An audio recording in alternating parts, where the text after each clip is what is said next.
अतिशय शॉकिंग बातमी आहे ती. अ, ऊस तोड कामगारांचा हा खूप मोठा विषय आहे आणि हा सातत्याने त्याच्याकडे लक्ष केंद्रित करण्याची गरज आहे.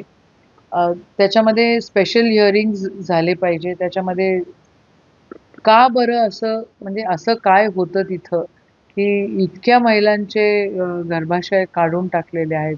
हे अतिशय शॉकिंग आणि एक चटका देणारी ही बातमी आहे, की 800 महिलांच्या गर्भपिशव्या काढल्या आणि महिला आयोग काय झोपलाय का? अतिशय शॉकिंग बातमी आहे ती.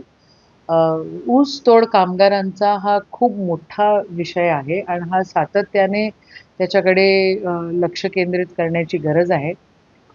त्याच्यामध्ये स्पेशल हिअरिंग्ज झाले पाहिजे. त्याच्यामध्ये का बरं असं म्हणजे असं काय होतं तिथं, की इतक्या महिलांचे गर्भाशय काढून टाकलेले आहेत. हे अतिशय शॉकिंग आणि एक चटका देणारी ही बातमी आहे, की 800 महिलांच्या गर्भपिशव्या काढल्या आणि महिला आयोग काय झोपलाय का?